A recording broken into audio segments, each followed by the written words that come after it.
So I want to thank everybody for coming tonight. My name is Patty Schramm. I'm the Parent Resource Coordinator Trainer for the SALT Talks. SALT Talks was created a few years ago. Well, actually it was SALT School to Adult Life Transition series, and we met live. Well, since the pandemic, we went on a more virtual platform. So we renamed it kind of SALT Talks for right now.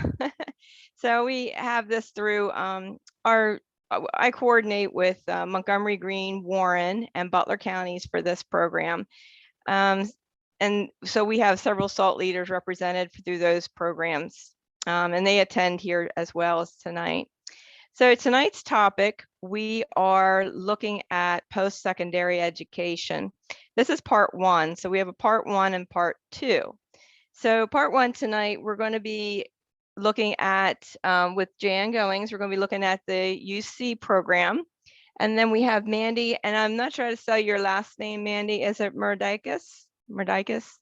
Mernedakis, thank you. And she's with the Columbus State Community College, and they're going to be talking about what programs they have available. I'm going to go ahead and I think, Mandy, you said you're going to be going first. Let me get you as co-host. I don't think I made you co-host yet. 1 second.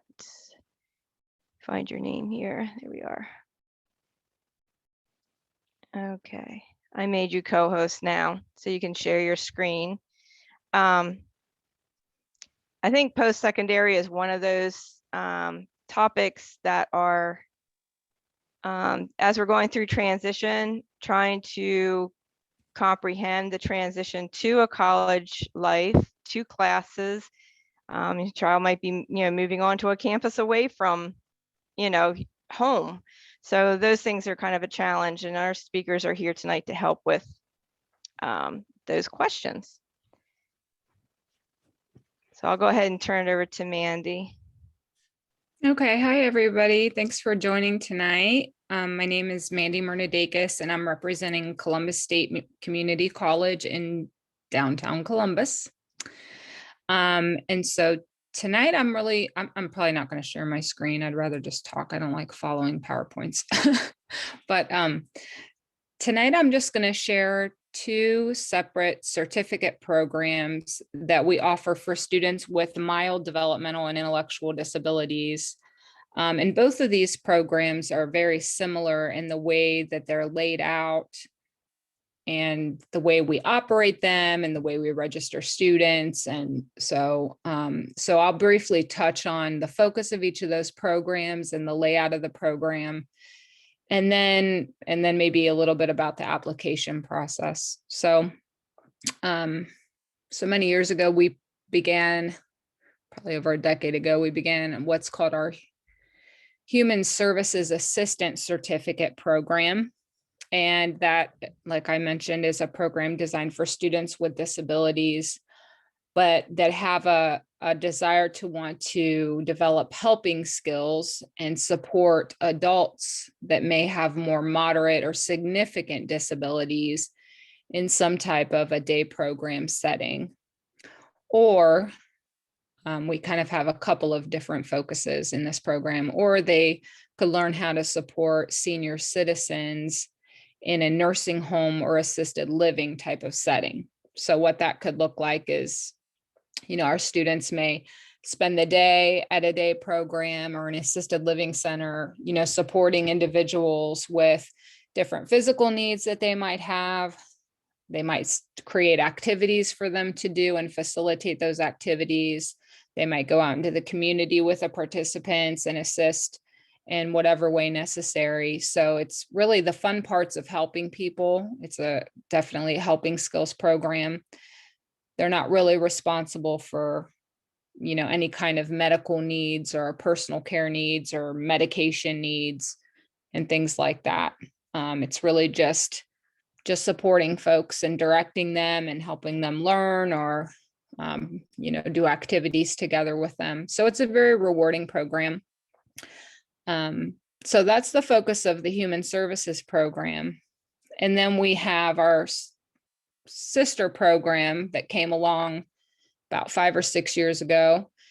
And that's called our Early Childhood Aid Certificate Program, again, designed for students with a mild developmental or intellectual disability that want to learn how to work with young children between the ages of 2 through 5 years old in some type of a preschool or daycare program. And so they would learn how to support a lead teacher in one of those types of classrooms. And that day for them might look like they would help the children with, snack time or lunchtime. They might help clean and organize toys.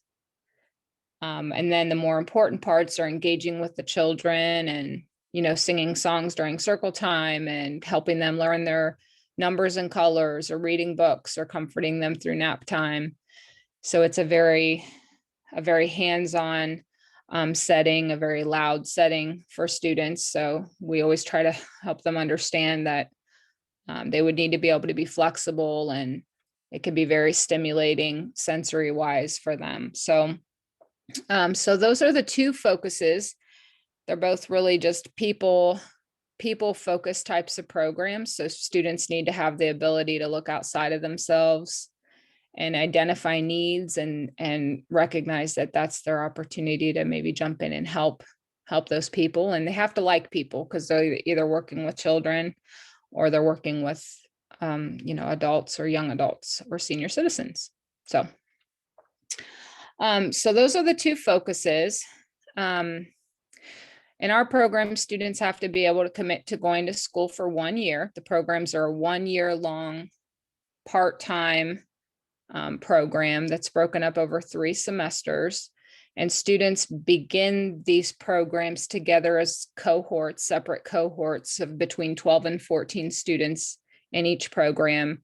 And they start the program together, and they attend all of the classes together, and they graduate together. So students have to be able to commit to doing that for 1 year, which is kind of non-traditional from other college programs that they can maybe take off a semester or start later. Since they all start and end together, they have to commit to that. In both programs, students have to be able to complete background checks, which 99.9% of our students can do that with flying colors, thank goodness. But we like to give them a heads up that that is something they need to be able to complete and pass. And then in our early childhood certificate program, students also have to be able to get a medical form completed by their doctor that states that they're physically fit to work with children and that they're up to date on all their childhood vaccinations. And many times they also have to get a TB test, tuberculosis test completed, and be able to pass that. And these are all things that our community agency partners require of students or employees or volunteers, whoever's coming in and out. So we like to let families know that up front. And then, of course, certainly a new stipulation that's developing and continues to evolve is the COVID-19 vaccine. For the human services students, Columbus State has mandated that vaccine. But for the early childhood age students, Columbus State has not yet mandated that vaccine. So that's kind of where we stand right now, but I imagine that will be across the board eventually. So that's a new development for us also.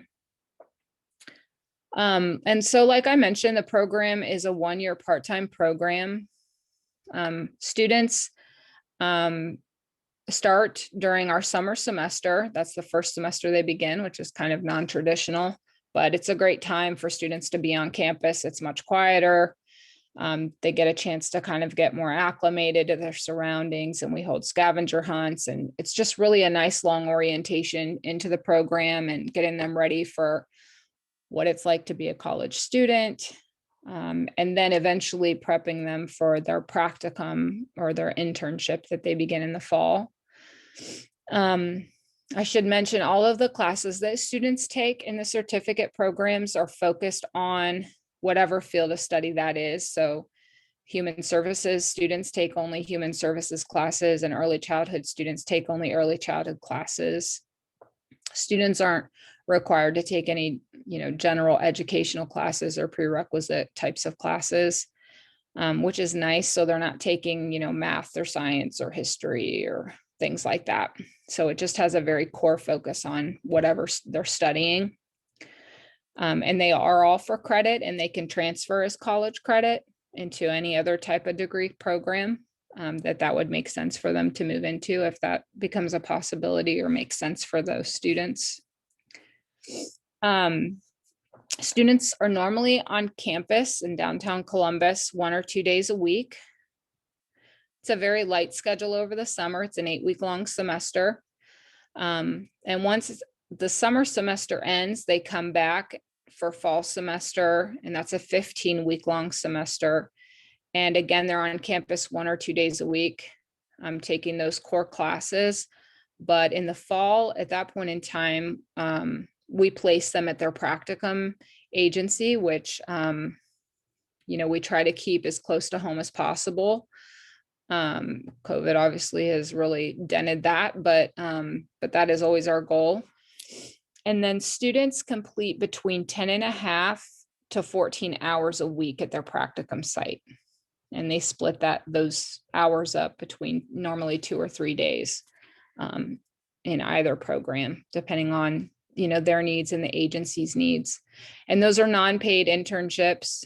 In fact, they're paying to do it because they receive college credit for it. So there's fall semester.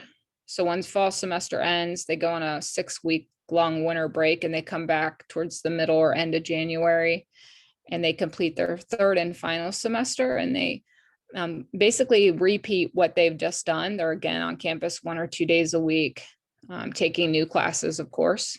And then they complete a second practicum placement, which often we try to have that be at a new agency or a different agency. So they get a variety of experience and working with new clients or new children, and hopefully get a potential job opportunity. We feel that broadens their horizons for a job opportunity, which is obviously the ultimate goal.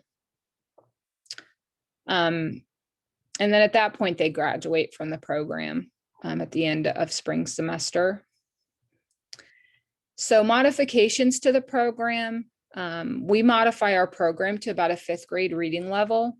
We don't focus a lot on midterms and finals week. They're not, writing a 5-page long research paper or anything like that. We focus more on working in our early childhood labs or the different labs that we have on campus, and doing a lot of hands-on learning, group activities, group seminars and discussions, and just working together. They do have homework, of course, but it's limited. So that's one way we modify the program. And then the second way is we provide a teaching assistant that's assigned to each of the programs. And that teaching assistant will sit in all of the classes with the students and support them, as much or as little as they would like or ask for. So they might, sit and help them, with a quiz that we're working on, or help them create and prepare an activity that they might facilitate at their practicum site. They also certainly help them socially and emotionally. They wear a lot of different hats, which is really a beautiful thing. And they even go as far as to exchange cell phone numbers with students. So if they have, questions or concerns, they can reach out to the teaching assistant, and then vice versa. The teaching assistant can reach out to them and, send them a reminder, or, tell them what's going on for the upcoming week and things like that. And then that teaching assistant also works like a job coach, not a full-time one, but we'll go out to the practicum sites and check in with each student, weekly, maybe once or twice a week, and observe them out in the field, and support them in whatever way they need, whether that's making a visual aid or modeling for them, or just checking in to see if they know how to handle certain situations, if they're getting a feel for the schedule and things like that. So it isn't one-on-one support. So students in our program do need to have some level of independence and, self-motivation to be in our program, because it's not like something like OOD that could provide, full-time one-on-one. If they needed that, we wouldn't be able to provide that. So that's the supports of the program. The cost of each program varies because they have different credit levels, but in the human services program, it ranges from about $2,300 to $3,000 for the entire year. And then the early childhood ranges about $3,100 to $3,900 for the entire year. It's based on if a student has an intellectual disability, they attend that one extra day, taking some non-credit classes, and that's a $300 extra cost per semester. And of course, our programs qualify for financial aid if the student and the family qualifies for financial aid. And often students are able to utilize what's called the Pell Grant, which is a little over a $6,000 annual grant that they can receive if they receive the full Pell, and potentially get their entire year of classes paid for. So that's been a really beautiful thing. Columbus State, and I know I'm not talking to a lot of people from the Franklin County area here, but did announce that if students are in the Columbus City schools, then they would qualify for something called the Promise Scholarship, but it's unlikely that any of these folks would be from Franklin County. So, but that's another wonderful way to get it paid for, and certainly families pay for tuition if maybe they don't qualify for those things. So it's very affordable, which is wonderful. Transportation is always the student's responsibility. Obviously, we are a community college, so students have to be able to commute back and forth to campus and back and forth to their practicum site. And the majority of our students, they rely on either, providers or waivers that they can utilize through the county boards to get where they need to go. And often, they rely on parents and family members to also provide that transportation. And some students do drive occasionally. We have in the past have had students that maybe are coming far away. We've had a couple folks maybe from the Cleveland area or further south. And they ended up maybe staying with family members for that year so they could attend Columbus State, and it worked out really quite beautifully. But obviously every situation would be different. But it has happened. But, since we don't have dorms, it makes that a little trickier to attend a community school if you're coming from outside of Central Ohio. So that's the program in a nutshell. I see, hold on, let me see these chats here. Is there any questions? I don't think so. Yeah, I Okay. didn't see any questions. I just saw 3 chats, but I think it's all you. Mm-hmm. Yep. So if students had an interest in applying to the program, they could reach out to me and set up a student interview, and I could do what I just did and explain the program in a little more detail. And then we like to learn from the student and to ensure it's a good fit for them to be in the program. And then I explain the application process from that point forward.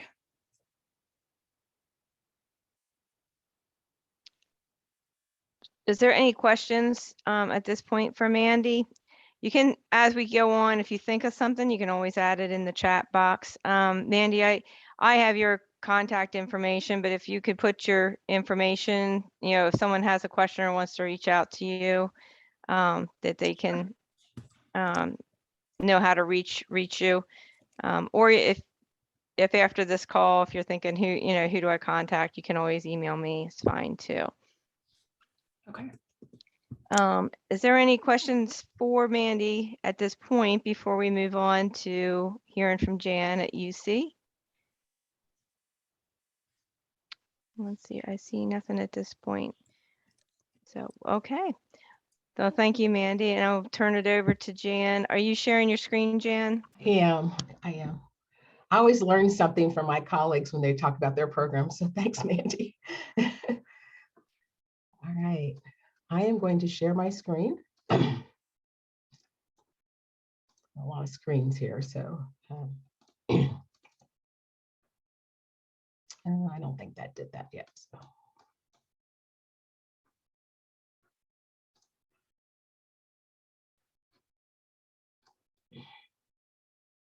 Are you able to see my PowerPoint?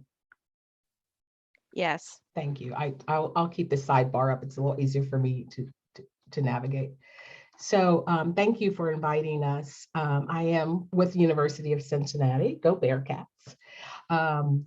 In this slide, I do have my contact information, and I will also include that later. I am the program director and have been at UC since 2014. The program I'm going to talk about started 2 years prior to that. So we are coming up on our 10th year this coming fall. Excuse me, we are the Transition and Access Program at the University of Cincinnati, and we are on, typically people think of as the main campus or the Clifton campus, but that's where our program is located, and I'll talk a little bit more about that. In addition to myself, and I do a lot of these info sessions, and I think I've saw a couple family names on today's meeting that I recognize. In addition to myself as the program director, we have 3 professional staff who are coordinators in particular areas around employment, campus life, and our academics. And in addition to that, we have a staff person who's our job developer who really sets up internships. So, and additional faculty. So let's talk about, just quickly, I'll do our UC commercial. University of Cincinnati, about 46,000 students on across all the campuses. We're a public research institution. Obviously been named among the best national universities according to US News and World Report. And I'm really committed to Next Lives here, that we're committed to how do we bring innovation and ideas and equity and diversity to our campus. And I think as I begin to talk about our program that you'll hear more about that.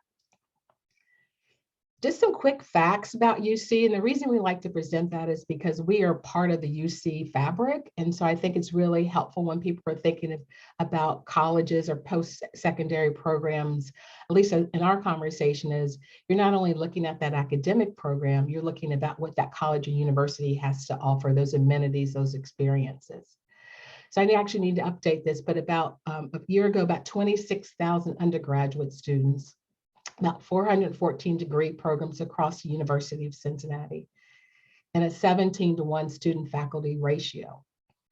The reason I like to highlight that, out of those 414 degree programs, those are opportunities for students enrolled in our program to take a diversity of classes and variety of interest, whether it's sports management or early childhood or Chinese studies. There's a quite diversity and continuing their learning pretty broadly. And then typically undergraduate classes, there's obviously some large lecture experiences, but a lot of the courses that students are enrolled in, including ours, are relatively small, and faculty are available and engage with students. And I think that's kind of really positive experience, that students feel connected to their professors and the same, they're invested in their students' learning. So diversity does matter at the University of Cincinnati. It's a place where an inclusive community of people with lots of experiences are coming to grow together, to educate others, and we are intentionally investing in inclusion at the University of Cincinnati. And I definitely believe that the programs that we're offering fit into that conversation. So before I go specifically into the Transition and Access Program TAP, I'd like to kind of tell you where we are situated within the university. So we are in the College of Education, Criminal Justice, and Human Services, or College of CECH.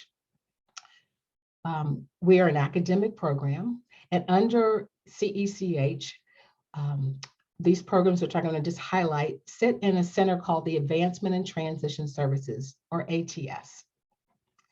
And out of those, under ATS, TAP is the college program that you're here to learn more about. But in addition to that, we have CEASE, which is our Collaboration for Employment and Education Synergy. And it's our high school transition program where we're local students, local high school students come to campus during the academic year and summer, have internship experiences, and really working on those self-determination, vocational communication skills. Sometimes the students might apply and be accepted into the TAP program. In addition, on the other right side circle is impact innovation. Under advancement and transition services, we have a year-round day program for students who, individuals or participants, come to the campus 9 to 3 every day, including year-round services, typically adults who are more significantly impacted with autism. We have provided transportation to those area adults participants, and they're engaged in our lifelong learning, health and wellness, and employment experiences. And then in that center is what we're going to talk about today is the Transition Access Program, or TAP. So we are one of 3. We were the original programs under the Advancement and before Advancement and Transition Services, TAP existed, and then we continue to develop and expand the programs and services that we offer. In addition to that, we are an OOD, or vocational rehab provider, specifically for students in TAP post-graduation. So let's talk a little bit more about TAP, and I'm really excited about the work that we're doing. So we are the Transition Access Program, and we are part of a national network of programs that are specifically designed for students with intellectual disabilities. Our program is expanded beyond the intellectual disability categories, and we've included students with developmental disabilities too. But I think, we can drop this in the chat, Patty, but thinkcollege.net is a wonderful resource for families and students who are looking at post-secondary options. I think there's over 300 and some programs nationally geared toward students with intellectual disabilities. These programs some are brand new, some have been around for 10, 11, more years. And so the options are out there for students to consider. Another thing we're going to talk about is that we are residential, and that students live on campus.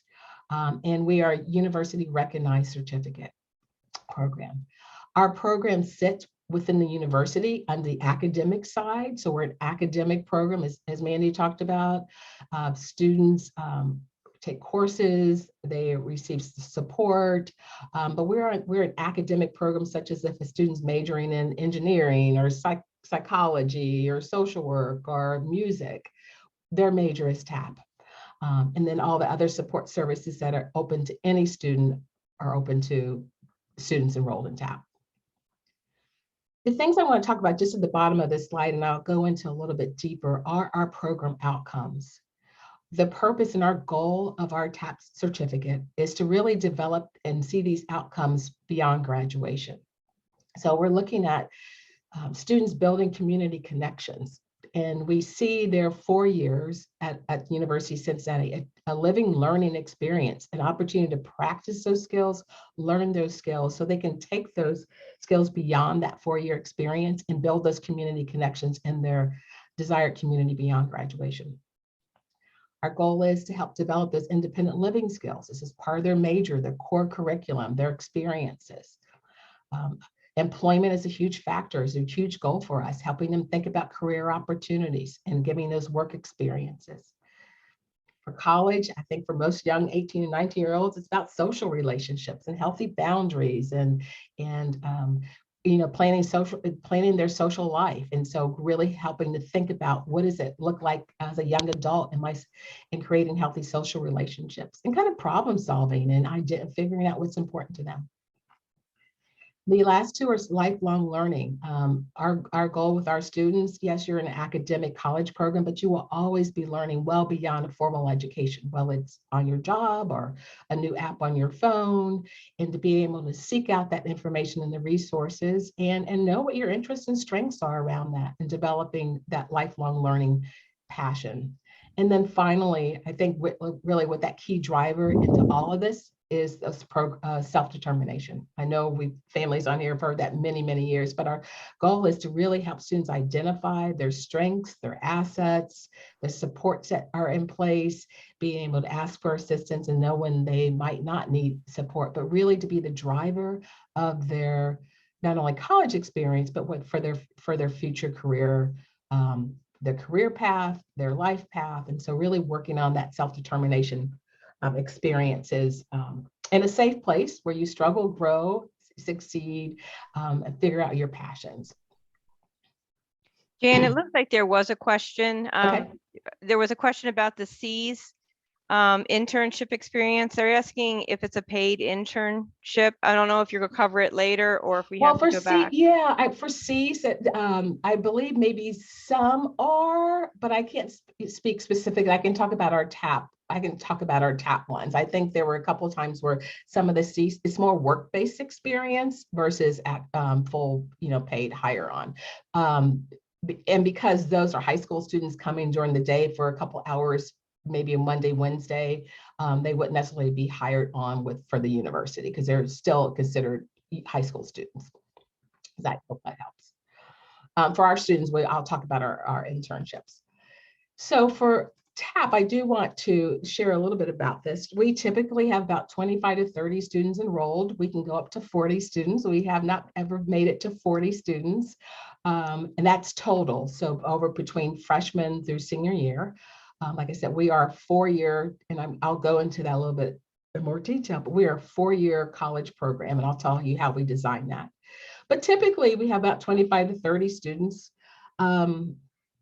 I think we reflect the diversity of UC, University of Cincinnati's demographics. We have about 40% from the Cincinnati area. We think more broadly, 70% are from Ohio or that Northern Kentucky area, and about 30% are from out of state. So Maryland, New York, Michigan, Tennessee, Kentucky. So students are coming to us, are applying to us pretty much as their peers are from college, seeking a college experience, a college education that best meets their personal, academic, long-term interests. So when we thought about TAP and the way it's structured, as I said, we are a 4-year academic program. Students are enrolled as full-time students. Their major, although that's not typically the language, but I think that might help for us to think about, is TAP. They are earning a certificate at the end of that 4 years that is transcripted, part of their official university record that captures their academic work. And so it is pretty much a typical college experience where you take a full-time academic load, you're a full-time student, you go to the dining halls for your meals, all those kind of things in terms of what their peers are doing on a college campus. They have an academic advisor, those kind of experiences. So I would like to start first with living on campus. Usually when I talk to students, that's one of the biggest things they want to think about. So all of our students do live on campus. It's part of our program requirement because, again, when we think about those program outcomes, we want to develop those independent living skills, those social relationships, making connections to the community, and it allows for students to practice that Monday, Sunday through Saturday, just all the time to be fully engaged with their peers, young adults who are also experiencing and learning to do that on the college campus. So students do live in inclusive housing, and I will just clip to this slide really quickly. We have a model where our freshmen and sophomores live in Marion Spencer Hall. It's a new resident hall on campus. It's gorgeous, it's suite style. Their roommates are another student in TAP. And it could be a first-year student or a second-year student. And we've done that intentionally because that helps us support that roommate dynamic and situation and to support that with teaching and problem solving and really, and they're learning those skills together. They are in an inclusive dorm. There's about you can see it's a high-rise building, about 400 some students in that resident hall. There's a dining hall below. They're on the floor with other college students.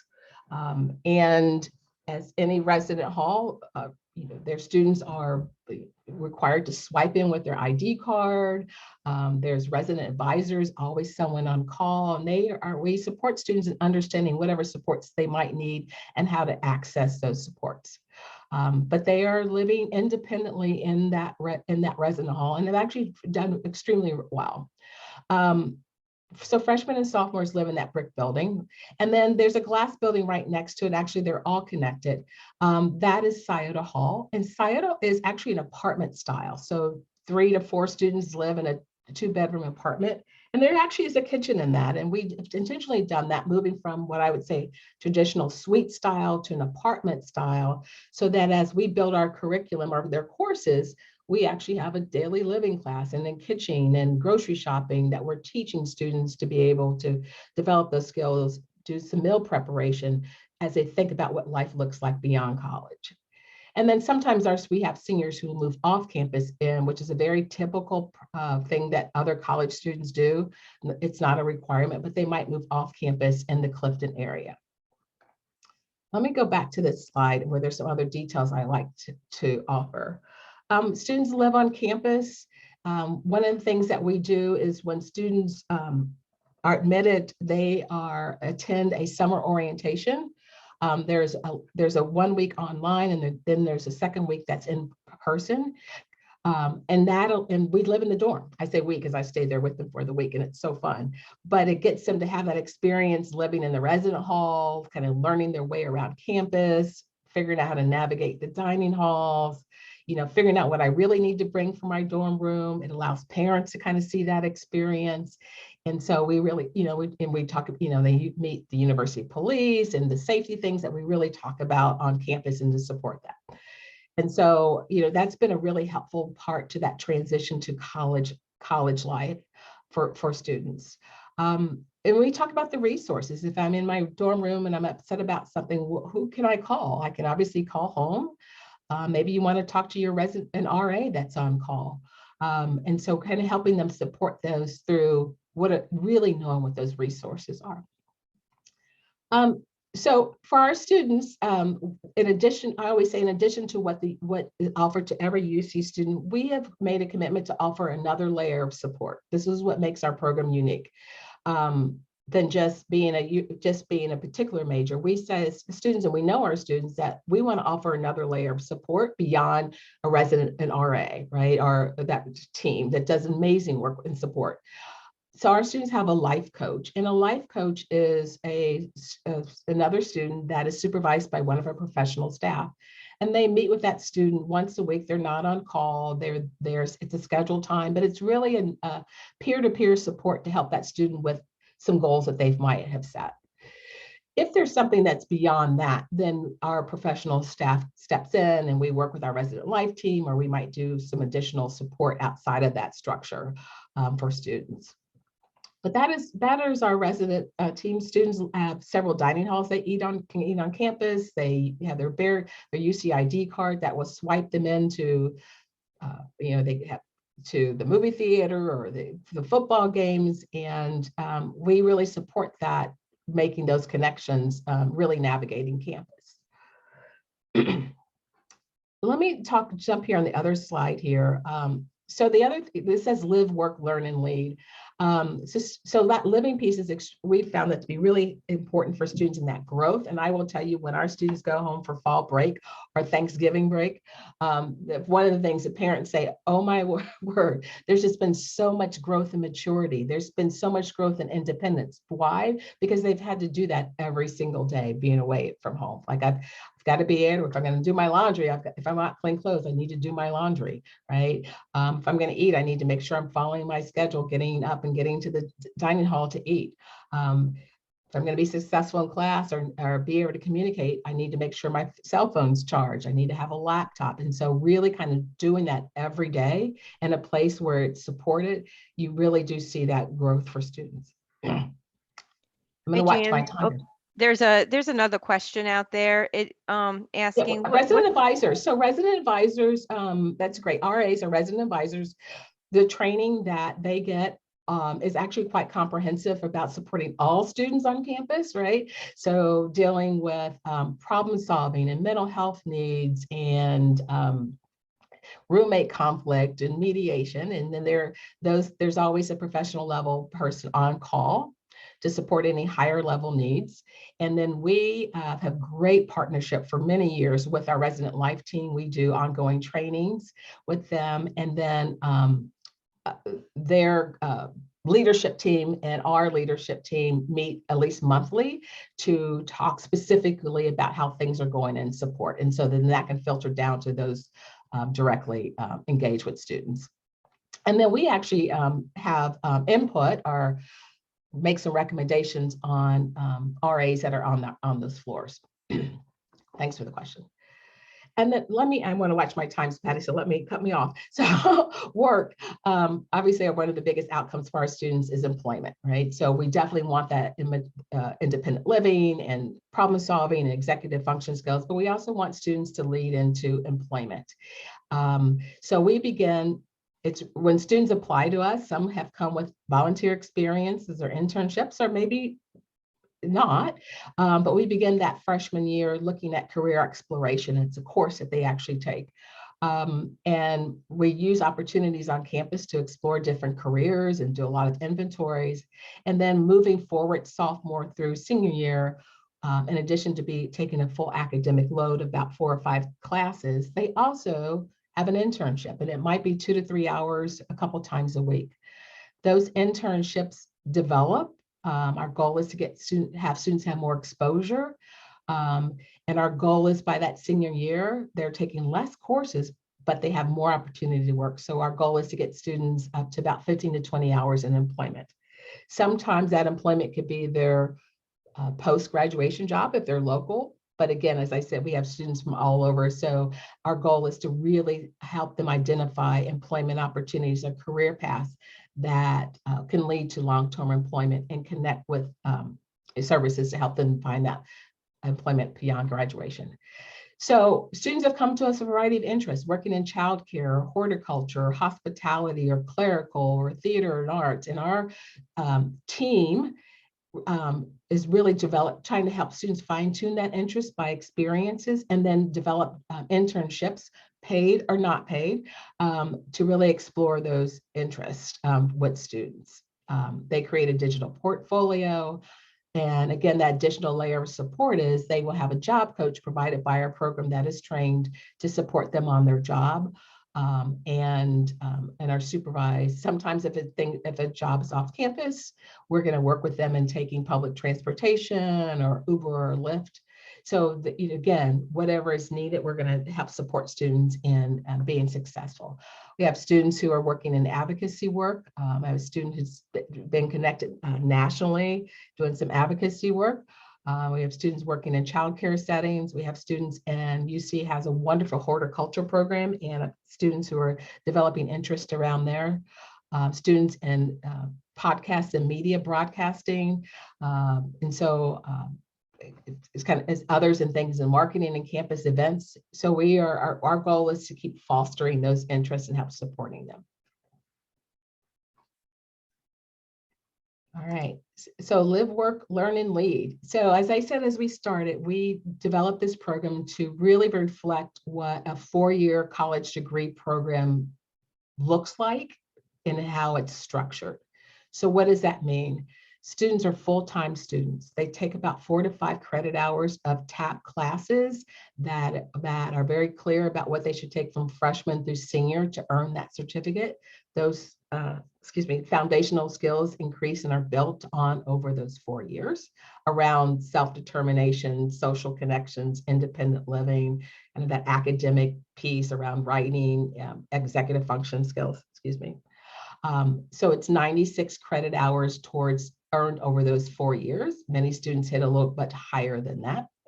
Our program operates fall and spring semester. We're on semesters, so 15-week semesters. We do not do summer, except for that first summer prior to the start where students are on campus for that 1 week for transitioning. Students attend our classes. They're with their cohort of TAP students. Sometimes those might, if a freshman, they might have sophomores in, depending on the class. They always are enrolled in a university elective course, excuse me. An elective course is any course available in the UC course catalog that's available to any student. And so our goal is that students can take those for academic credit, or they can audit that. And then we support them in auditing or developing a plan with that faculty member, what those adjustments would be for them. Now, they would not be earning an official college credit because that's not meeting the required course requirements, but they do meet, it does meet our TAP certificate requirement. So courses have been everything from early childhood, I think Chinese, through drawing, fashion design, sports management, English, psychology, I don't know, it's horticulture. It's quite extensive, and it's really delightful to see students explore interests maybe they haven't been exposed to. They are attending those elective classes independently. They're engaged in the coursework. And that's an expectation of the program. We have communication with that faculty member. We encourage that student to say, hey, I'm enrolled in your class. I'm officially enrolled in your class. I'd like to meet with you and talk about some of the accommodations or supports I might need. And then we have students register with accessibility resources on our campus, and that so that might be providing some extended testing time, or testing in a quiet room, or note takers, some of those things that are available to any other student that are in register. Or for some students who, for example, we might see that come up in living in a resident hall where a student might have severe allergies and might need a separate refrigerator for storing their things. One of the things we do to support students academically, so one of our classes is called academic support. And in that, students come to that class and they actually have an academic coach that will support them in not tutoring their content, but helping them understand the material, developing a plan for completing the work.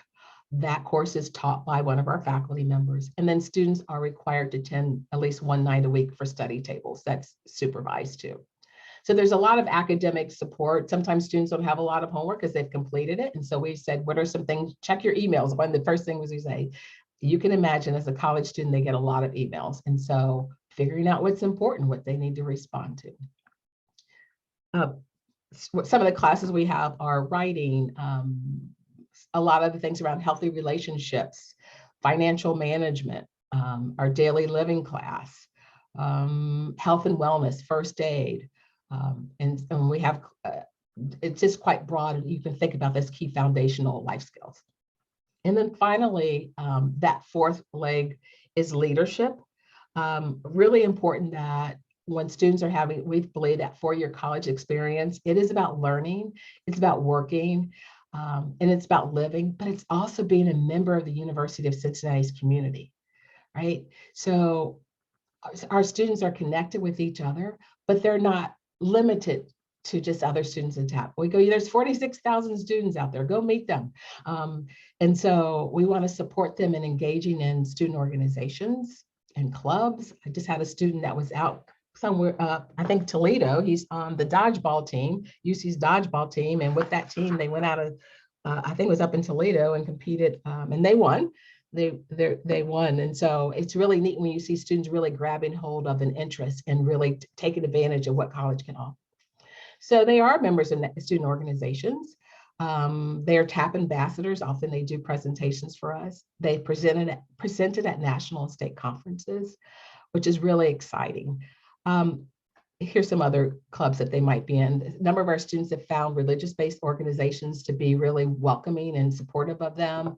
Men's and women's choir, unified sports, young life, sign language, there's hundreds of clubs. And so part of that summer transitions experience, and particularly that first year, helping students figure out what clubs they might want to explore and identify maybe an upperclassman that is in that to help invite them and be part of that.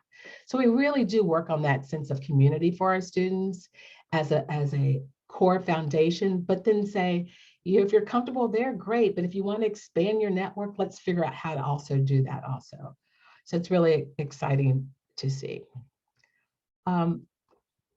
I just put this a visually, there's detail in here that's probably not so relevant, but I think one of the things that's helpful for students to see is this is a college schedule, right? So we think Sunday through Saturday versus just Monday through Friday. So Sunday, I might meet with my life coach, that person that I'm checking in with once a week. And then Sunday, I got to get my laundry done. So maybe I'm going to do laundry in the evening. And then it's important that I get up and eat breakfast, so I might have a granola bar in my room, or I might need to go to the dining hall, but I need to think about that. So I'm scheduled and that I have what I need when I leave my dorm room. And this student took basketball their freshman year as their elective class. But you can see just visually, there's blocks of time in here, right? And so helping students, different from that high school model, is, well, what do I do in between, right? Where am I going to go hang out? Do I go back to my room? To sit in the library, is there something I can, so really kind of navigating and learning that experience. And so we are supportive of helping students work through that. We always say to parents too, it's a really good time to know if there's an in-between time. Maybe it's a check-in or a text message. Maybe it's in the evening. Dinner with friends, those kind of things, or a Saturday activity. One of the things that we have found when students are away from home, and they're excited and nervous as well as parents are, is that kind of weekend time, that Monday through Friday seems really busy. There's a lot of things going on. There's homework, there's meetings, but that leisure time, how am I planning my leisure time, is really an area where we are seeing students really need to develop and work on. What do I like to do for fun? Can I invite someone to do something with? Am I being more directed at home while I'm at home, trying to make those choices to really help plan that? So you're not lonely, you're not isolated, kind of beginning, really working on how do I use my free time, my downtime, to really explore my personal leisure activities. We have found, because we know there's a gap in a sense, that as a program, particularly our freshmen take advantage of this. Although this past year we've had some very social freshmen that have, just doing their own stuff. But we do have some activities that as a program we plan. I think yesterday was guided drawing, or there might be football watch party that we as a program have provided. There's lots of things in the university going on, but we've also found that as a program, we will provide some of those kind of activities to help students bridge that learning as they are planning their own activities. And then we share every week some suggested activities for students to participate in and really help support them, and talking about maybe this is something you might want to do. And so really helping them think about that. I'm almost finished. Sorry. I just put this rainbow circle up. There are just a lot of folks who are touching and engaging with students in our program. Family is really important. And one of the things that we do with our students, particularly with family, is part of that orientation is for families to know what TAP does, and then what all the other university departments do on campus, like the University Health Center, or the library, or the bursar's office where you pay your bill, really kind of understanding how that all works. We work with a lot of faculty on campus. We encourage students to connect with disability services or the voc rehab services. We have about 60 to 70, particularly undergraduate students, that are connected directly with our TAP program, that are volunteering, paid, connected with our students. So our students to me, are well grounded in a large community that care and are supportive and excited to be a part of that community. Lots of resident advisors, and so there is a really wealth of support within our university system. And then finally, I will just share this. We follow pretty much the application cycle as undergraduates who are applying to the University of Cincinnati. So our applications open up in late August for this coming fall, to start your academic year in fall of 2022. Our application is available online. We hope to have it updated and have it less paper next year, and actually more of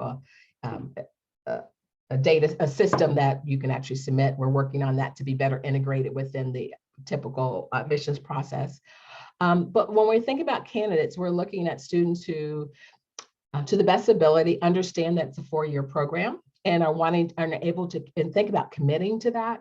I think when I see students that big growth in that freshman year, but then when I see my seniors, and it's so exciting to see them, do commencement. I mean, they're in commencement too. They're officially getting their certificate. To see that growth, it is monumental. Part of it's his time, part of his experience, maturity, but to see also that intentional instruction for them and support, and to know that whatever that next step is, they're ready to launch. I think Mandy, you said about 5th grade kind of academic, probably where we are also, although sometimes we have students who might be a little bit lower and a lot higher. It really depends.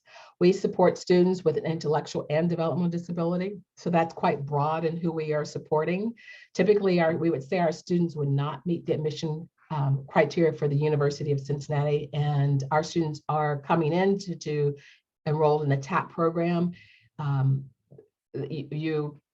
We only support students at TAP. You cannot be enrolled in TAP and a degree program. It's very much UC does that. You are very much in your program major. Any academic course, so a student takes for academic credit, that elective course is always on their official transcript, and they can use those to be considered to be applied to a degree program. Technology skills, every student needs a smartphone. I mean, that is the lifeline, that is their schedule, that is their email comes to their phone. So really being able to use that support, experience in setting in goal setting, understanding where students are developmentally, but understanding that it's really their voice and their choices for what they're trying to accomplish. And then I think being as independent as possible and managing one's schedule, like knowing I have something to do, so I need to get up and go, set my alarm, right? Keeping up with my belongings. So what tools or systems do I have in place? Managing one's personal needs. I will say this, as an academic program or any university program, students are responsible for managing their own health needs or medication.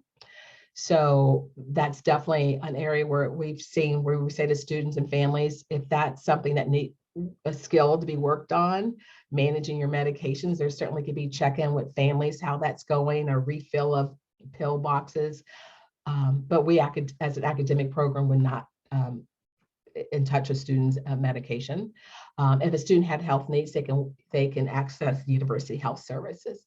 But that's definitely an area. And then really communication, to be able to ask for help. And even if it's, I'm not sure what I need, but I want to talk to you. And so we really to help students understand where those supports are. And I, as the key program, go find my students. It's like, I need to talk to you. How are you? So we do have that personal touch. And then really, I think, yes, as best as can, really kind of have some coping skills and being open to feedback, being able to, things are hard. I mean, I think many students have an image of what college might be. Maybe you see movies, I don't know. But it's hard, right? It's hard, and there's growth. And so kind of being able to have some foundational kind of resiliency there is just really helpful. And we definitely support that. In terms of communication, and I want to just go to cost in a minute, but in terms of communication, students at a university are the person that's managing their academic work. And so communication flows through that student to families, and from families to student to us, or any other any settings. And so we want to support that. We formally do that with annual meetings with students and families, because we want to get some updates. But even with our application process, we really like to see students initiating that, exploring what college is, again, taking that ownership of what that next step is. And then my nose is really itching. And then finally, our program costs are published. Then I'll give you a rough estimate. When we think about college full-time student, that includes housing, so the resident hall, their meal plans, their TAP fees, their program fees, college fees, their elective courses. That is approximately about $31,000 for the year. that cost is a little bit higher than what a traditional undergraduate student fee total cost are. And that is because that additional level of support, when we think about job coaches and academic coaches and life coaches and all those other supports that are beyond what's typically offered for undergraduate students. And then finally, students are eligible to apply for financial aid. We encourage students at all interested to complete that early October. Students can receive, based on estimated family contribution, a Pell Grant. We encourage students to look at scholarships that are out there. And it does take time and effort, but to be able to really think about, and to plan for those, to have a plan for meeting those financial needs. And then just quickly, we've had over 30 some graduates since we started our program. We've had about 75% employed or continuing their education, and close to half are living independently. I'm interested to see our group that's graduating this year. Those numbers will go up. We're really excited to see that outcome. And they're all working in a variety of places: early childhood studies, manufacturing. I have a student that I know that's moving from Ohio to Florida, and so looking for employment. Some students a couple have been actually hired on UC. We've had one of our graduates that was hired from their internship into a full-time position with UC Public Safety, doing some administrative work. And I think that information is probably on our website. So we're really excited about those outcomes for our students. So I am going to stop sharing, Patty, and I hope I didn't go too long and answer any questions. No, that was fine. We usually have our open discussion or just answer questions. We have the time set aside, through 7:30, but we can go ahead and open it. I'm going to close the recording at this time so that parents can unmute and can feel more comfortable maybe asking questions. 1 second while I do that. And again, thank you, both of you, Mandy and Jan, for your explanation and your presentation on, the colleges and for your, your programs and what it involves. So 1 second, I'm going to go ahead and terminate the